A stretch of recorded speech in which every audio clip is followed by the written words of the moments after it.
Halo Medika, saya Delia Nur Fauzia bersama podcast UMKM Usut Masalah Kesehatan Masyarakat Medika Antapani, Solusi Kesehatan Keluarga. Tentunya kita akan mengusut berbagai masalah seputar kesehatan yang sering jadi polemik nih buat kamu. Kalau ngebahas soal masalah kesehatan yang satu ini, pasti identik nih dengan kata kering dan basah. Padahal sebenarnya jenis penyakit ini tidak mengenal kering dan basah loh. Pasti udah banyak nih yang menduga-duga soal masalah yang akan kita usut hari ini. Yes, betul banget. Hari ini kita akan membahas masalah kesehatan soal diabetes. Hari ini saya tidak sendirian teman-teman, karena saya akan ditemani langsung oleh dokter umum dari Klinik Pratama Medika Antapani untuk membahas langsung dari mulai pencegahan diabetes hingga pengobatan yang perlu dilakukan. Halo dokter. Halo Mbak Del, perkenalkan saya Dr. Tegar, saya merupakan dokter umum praktik di Klinik Pratama Medika Antapani. Baik dok, kita mulai untuk membahas soal diabetes nih dok. Sebenarnya masalah ini cukup banyak ya dok dialami oleh banyak orang. Tetapi masih banyak orang yang menganggap sepele hal ini.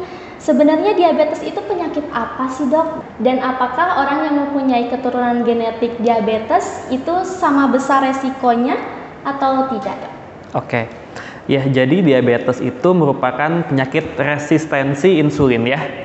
Resistensi itu artinya ketika ada sesuatu dia tidak bisa merespon. Insulin adalah suatu hormon yang dihasilkan oleh tubuh kita untuk memasukkan glukosa dari dalam darah ke dalam sel untuk dimetabolisme, untuk dipakai. Tapi pada keadaan diabetes, insulin ini ibaratkan kunci ya. Sel itu dia pintu. Kunci ini dia mau buka pintu nggak masuk-masuk nih, karena dia niatnya mau bawa si glukosa, si gula ini. Akibatnya gula ini dia nanti akan ada banyak di peredaran darah, dia nggak bisa masuk ke sel. Jadi nanti tubuh seakan-akan kekurangan gula, nanti jadi lemas, padahal gulanya banyak, hanya saja gulanya nggak bisa masuk. Terus pertanyaannya, ini diabetes ini diturunkan nggak sih? Sebenarnya diabetes itu tidak diturunkan. Jadi kalau ibunya diabetes, anaknya belum tentu diabetes. Tetapi faktor resikonya dia lebih tinggi daripada pasien lain yang orang tuanya tidak diabetes. Kalau satu yang punya diabetes, dia resikonya sekitar 2-3 kali lipat daripada orang umum. Karena sebenarnya diabetes itu bukan penyakit yang diturunkan, tetapi didapatkan. Gimana sih cara didapatkannya? Biasanya itu karena insulinnya bekerja terlalu keras. Contoh, kita kalau fitness terus ya, angkat beban terus, lama-lama kan capek ya, nggak istirahat, ototnya rusak. Sama kayak insulin. Kita makan terus yang manis, kita makan boba, kita makan cilok, basreng, bala-bala, itu kan isinya karbohidrat ya, gula. Itu akan memaksa pankreas, organ yang menghasilkan insulin, untuk produksi terus insulin, diproduksi jadi banyak.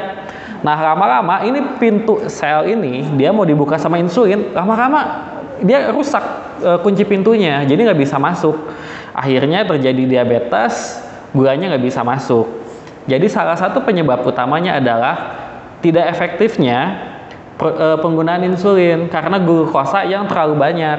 Dan ternyata ketika kita tidak olahraga, kita kebanyakan rebahan ya, siapa nih kalau rebahan nih, itu akan membuat tubuh kita juga resistensi insulin. Jadi nggak bisa masuk. Kenapa? Karena ketika kita olahraga itu akan meningkatkan penggunaan glukosa, sehingga akan memudahkan masuknya glukosa ke dalam sel oleh insulin.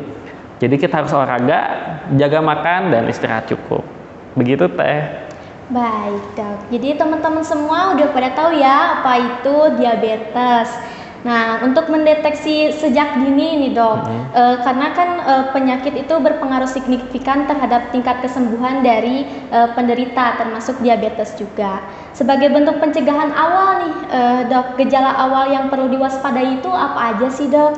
Dan kapan waktu yang tepat bagi penderita untuk mendapat pertolongan kesehatan dok? Oke, jadi diabetes ini dia punya gejala klasik. Gejala klasik ini ada 3. Yang pertama adalah gampang lapar. Kenapa gampang lapar? Ya karena tadi ketika kita ada gula, si insulinnya ini tidak bisa memasukkan gula ke dalam sel. Jadi seakan-akan kita nggak makan. Satu, gampang lapar. Yang kedua, gampang haus. Kenapa gampang haus? Ketika banyaknya gula darah yang ada di dalam peredaran, itu akan membuat darah lebih kental. Dan gula ini, dia sifatnya akan menarik air. Nah, karena dia menarik air di dalam sel, sel itu menjadi dehidrasi. Sehingga kita haus, ingin minum terus. Yang ketiga, itu mudah pipis, mudah buang air kecil. Kenapa? Kan tadi udah banyak tuh ya air yang ditarik dari sel itu ke peredaran darah. Akibatnya kadar air dalam peredaran darah itu meningkat. Sedangkan kapasitas pembuluh darah itu terbatas. Sehingga air itu akan dibuang melalui buang air kecil. Itu adalah gejala klasik.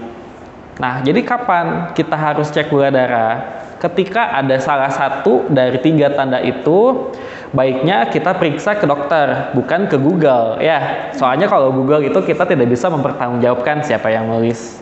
Jadi konsul ke dokter. Buat yang di Antapani boleh ketemu saya di Medika Pratama. Ya. Ya.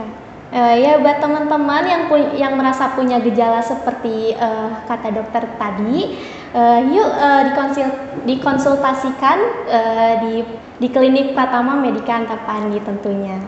Nah, sekarang kita masuk ke hal yang sering berkembang nih dok, tapi ternyata itu miskonsepsi dok. Banyak orang yang mengkategorikan jenis diabetes itu dalam diabetes kering dan diabetes basah katanya. Nah, sebenarnya apa benar dok bahwa diabetes itu dikategorikan dalam jenis kering dan basah? Jika itu kurang tepat, sebenarnya jenisnya dikategorikan seperti apa dan apa bedanya dok? Iya, jadi memang benar ya, di masyarakat sendiri diabetes itu banyak dikenalnya basah sama kering. Biasanya ini dikaitkan dengan luka. Jadi orang diabetes itu ketika dia luka, itu akan mempengaruhi kesembuhan karena sistem imunnya terganggu. Karena gula yang tinggi itu mengganggu sistem imun. Ketika luka itu basah terus sampai bernanah, itu orang-orang biasa menyebutkan diabetes basah. Tapi kalau lukanya bagus, kering gitu ya, kropengnya bagus, biasa disebut diabetes kering. Sebenarnya yang menyebabkan basah dan kering itu adalah perawatan luka diabetes. Jadi ketika ada pasien diabetes, biasanya di kaki ya. Kenapa di kaki? Jadi kalau orang diabetes itu biasanya persarafannya udah mulai baal. Nah, ketika kita menginjak sesuatu, kita jalan sesuatu, ketusuk sesuatu, biasanya nggak kerasa, timbullah luka. Nah, pada pasien ini teh, kalau kita nggak dirawat ya, kan di kaki mah banyak kotor ya, di lantai, kena bakteri, jadi lama sembuhnya teh. Tapi kalau dirawat bagus ya, misalkan di rumah pakai sepatu, kemana-mana pakai alas kaki biar nggak rusak, terus sering dibersihin, biasanya keringnya akan bagus, disebut diabetes kering. Jadi nggak kayak gitu teh. Yang ada tuh seperti ini. Jadi ada satu diabetes tipe 1. Itu diabetes gangguannya bukan di insulin, tapi di pabriknya teh, di pankreas. Jadi dia tidak bisa menghasilkan insulin ke dalam tubuh atau kadarnya kurang, sehingga tidak ada yang memasukkan gula dari dalam peredaran darah ke dalam sel. Ini biasanya terjadi di usia dini, dia dari anak-anak. Karena kelainannya dari kecil udah kelihatan. Tapi kalau diabetes tipe 2 itu didapatkan. Itu merupakan hasil dari gaya hidup yang tidak sehat. Biasanya setelah dewasa, ketika makannya nggak bagus, makan manis-manis terus, teh manis terus. Tapi sekarang trennya ada kejadian diabetes tipe 2 ini muncul di anak kecil. Kenapa? Karena sekarang makanan manis sudah banyak banget teh. Ke depan SD ada boba, belok kiri ada cireng, senggol kanan ada bala-bala ya. Jadi makanan karbohidrat ini seakan-akan sudah lumrah. Nah, yang ketiga ini adalah diabetes gestasional.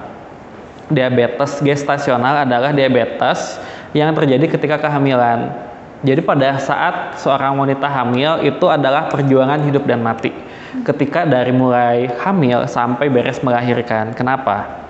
Pada saat hamil itu akan terjadi perubahan fisiologis. Salah satunya adalah perubahan respon insulin. Sebenarnya memang terjadi resistensi insulin ya pada ibu hamil, tapi tidak sampai menyebabkan diabetes. Ketika fase kompensasi, fase adaptasi di sini gagal, di sini bisa menjadi diabetes gestasional, sehingga si ibunya seperti tiba-tiba diabetes pada saat hamil.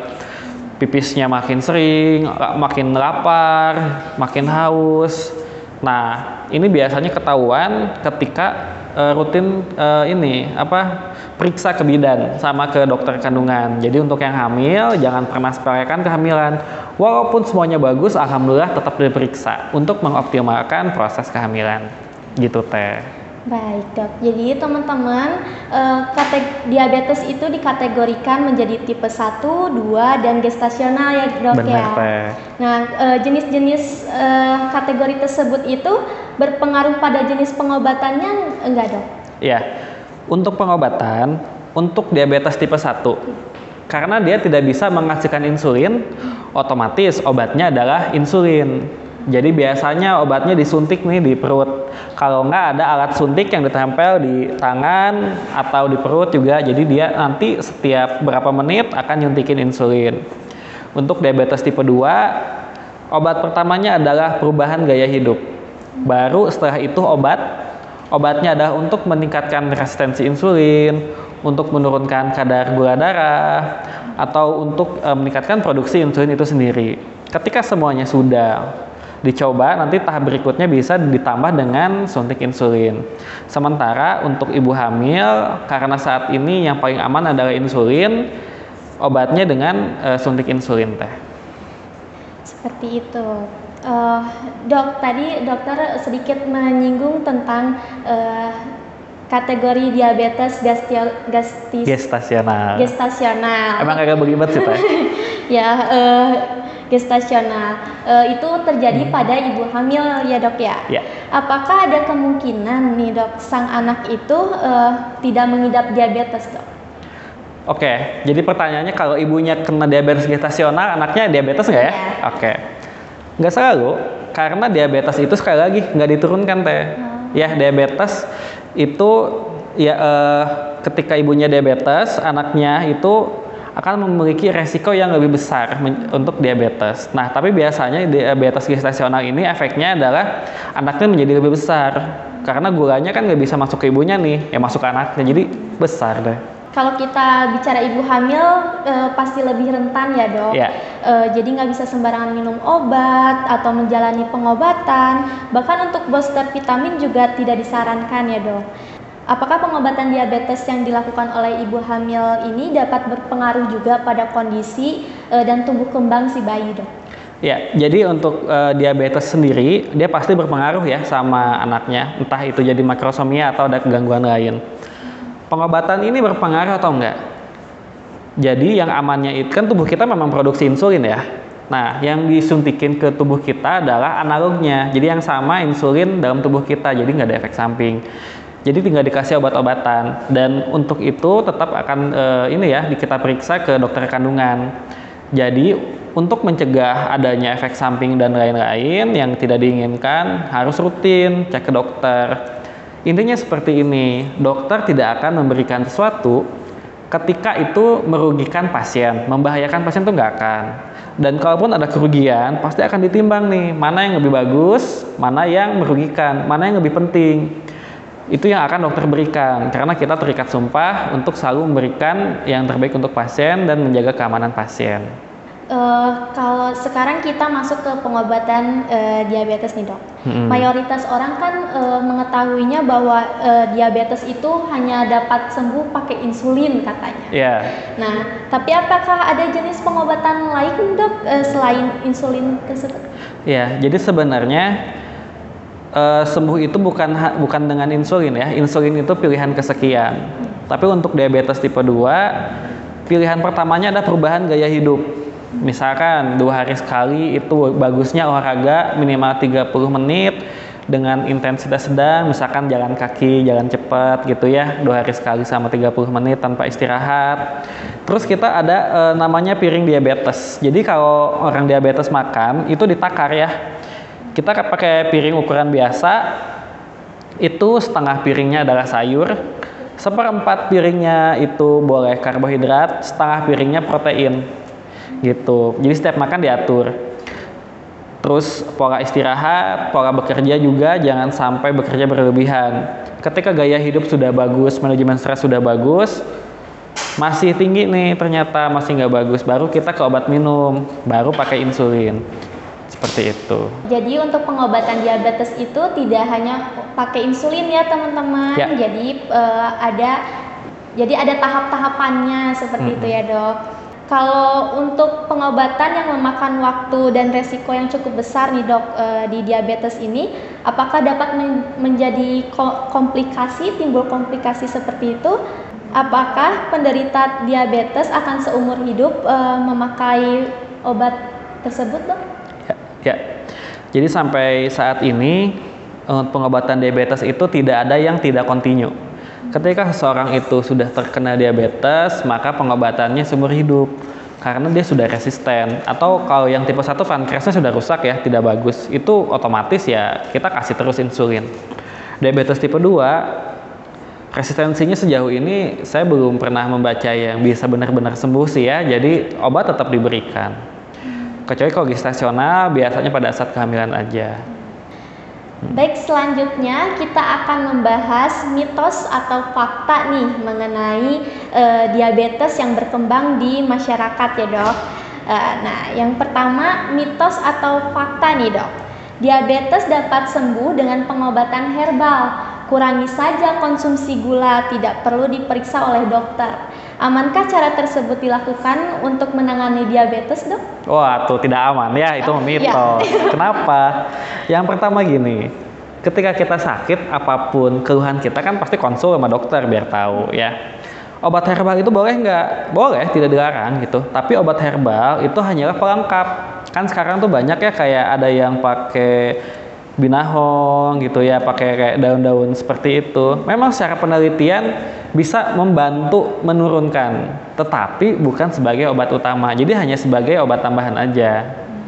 Dan perlu ke dokter nggak? Ya perlu lah, kan harus dicek. Terus bagaimana nggak usah ke dokter, tapi makanannya dikurangin aja. Masalahnya kita nggak pernah tahu kebutuhan karbohidrat kita itu seperti apa. Nah kan kebanyakan orang saya udah enak nih makan es krim gitu ya, makan buah mangga, kan itu manis banget ya, perburukan. Ternyata mitos ya teman-teman semua, jadi harus tetap konsultasi ke dokter. Nah yang kedua nih dok, mitos atau fakta, diabetes itu dibagi menjadi kering dan basah. Kalau yang basah lebih susah sembuhnya, benarkah demikian dok? Oh itu mitos, kan tadi udah ya. Jadi basah itu bukan lebih susah, justru karena nggak sembuh-sembuh dia terlihat basah. Jadi kayak perawatannya nggak bagus biasanya, makannya nggak teratur, nggak diatur asupan gula, obatnya nggak diminum, biasa jadi basah kelihatannya. Ternyata mitos juga ya teman-teman. Nah yang terakhir nih dok, mitos atau fakta, perempuan kalau punya diabetes baiknya tidak usah hamil karena nanti menular ke anak dan sulit sembuh. Benarkah demikian dok? Aduh kasihan atau ya nanti. Nah kalau ada omongan kayak gitu yang kasihan tuh nanti mertuanya marah-marah ya. Jadi gini, ketika perempuan dia ada diabetes, mau hamil ya boleh. Anaknya diabetes mah insya Allah enggak, tapi resikonya lebih tinggi. Artinya kesadaran untuk menjaga pola hidupnya harus lebih bagus, edukasinya lebih bagus, olahraganya harus lebih bagus, diperbaiki, dijaga. Boleh, jadi boleh punya anak atau kasihan atau ya. Ternyata mitos juga ya teman-teman.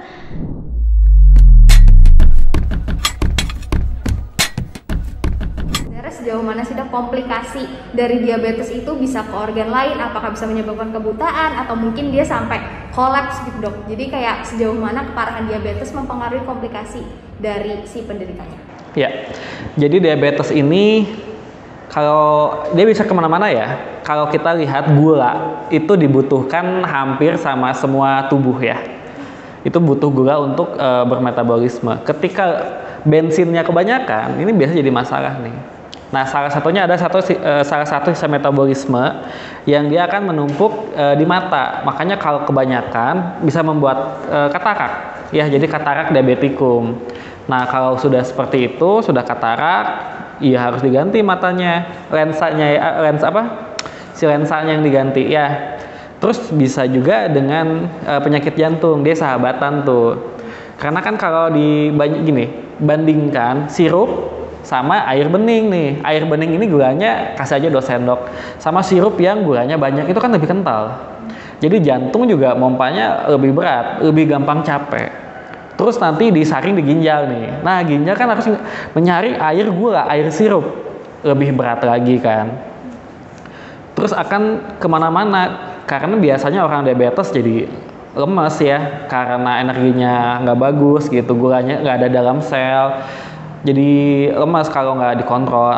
Nanti kalau kita nggak banyak gerak, otot-otot mengecil, nanti imun kita turun. Kemana-mana sih kalau diabetes ya, bisa ke semuanya, bisa ke stroke juga, dia meningkatkan faktor risiko ke sana.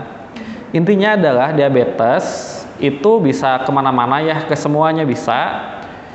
Maka dari itu sekarang kita harus sudah mulai aware ya sama gula. Dan satu lagi ya, diabetes tidak hanya menyerang orang gemuk ya, diabetes juga itu bisa kena orang kurus. Kenapa? Karena kita nggak pernah tahu nih, kamu pernah punya teman yang kamu nggak suka nggak? Dia makannya banyak tapi nggak gendut-gendut gitu kan? Tapi kita nggak pernah tahu kadar gulanya, kadar kolesterolnya. Justru yang kayak gitu, makan yang manis-manis nggak gemuk-gemuk, pas dicek, aduh kok gula saya tinggi gitu kan? Kan kalau saya lebih enak sebenarnya, makan gula dikit gemuk, sarem gitu kan? Gitu ya. Dok, kan mama saya tuh ini diabetes. Nah, tapi pernah disuruh suntik insulin sendiri di rumah gitu. Nah, itu teh aman nggak sih? Terus caranya gimana? Soalnya nggak ada yang berani nyuntik di rumah gitu. Jadi untuk penyuntikan insulin ini kita ada dua ya. Yang pertama suntik manual yang biasa di Indonesia. Itu caranya nanti perutnya dilipat ya. Jadi kalau yang buncit lebih gampang. Perutnya dilipat, dibersihin, disuntik. Nentuin dosisnya gimana? Nanti ada alatnya. Misalkan dia dosisnya berapa unit, 20 unit, 10 unit, diputar aja, suntik biasa. Kayak kalau kita cek ini ya gula darah ya, ada kekuatan jarumnya kan, 1-6 biasanya diatur aja.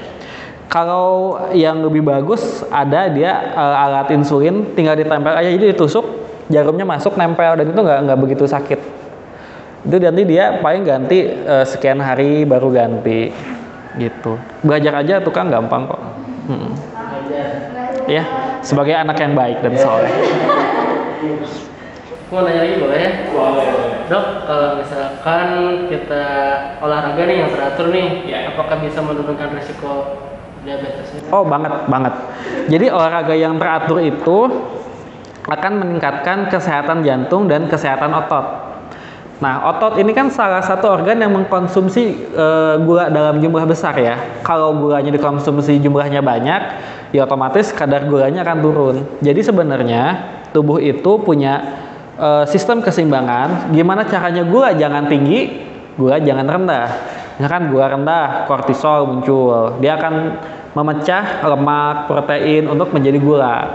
Kalau kita sering olahraga, misalkan kardio nih ya, kardio itu proses pemecahan lemak yang bagus. Jadi lemaknya akan menjadi gula. Dan tubuh kita akan menjadi lebih sensitif sama gula. Kenapa? Karena kebutuhannya meningkat. Kayak gini Kang, kita kalau lagi butuh duit ya, dikasih 1.000 juga nerima. Ya. Tapi kalau kita nggak butuh mah apa sih ya 1.000 ya gitu. Jadi semakin besar kebutuhan energi kita karena kita olahraga itu dia semakin bagus. Tapi tetap olahraganya jangan berlebihan ya, jangan kata dokter olahraga bikin gak diabetes, ya olahraga sampai pingsan sama aja bohong ya, gitu. Iya makin parah. Pertanyaan terakhir dok dari audiens, karena ini nanti tayangnya di bulan puasa dok, jadi ada pertanyaan, kan kalau misalnya kita puasa, pengen dong buka puasa karbohidrat, glukosa, yang bikin kenyang, yang bikin manis gitu dok. Dan mungkin itu meningkatkan dalam waktu 30 hari kan pengennya gitu-gitu terus ya dok cara makannya. Nah itu kan bisa mungkin meningkatkan potensi kita diabetes gitu. Nah untuk orang yang nggak diabetes nih dok, apakah ada cara lain gitu? Maksudnya apakah memang harus ditahan atau mengkonsumsi secukupnya? Dan untuk orang yang diabetes dok, cara lain untuk bisa satisfied nih rasa pengen makan karbo, glukosa itu tuh harus gimana dok? Biar nggak memperparah kondisi. Oke, ini bagus banget nih. Nah, jadi gini ya, kalau kita melihat hadis di Islam itu bukan berbuka dengan yang manis, berbukalah dengan buah yang belum disentuh api.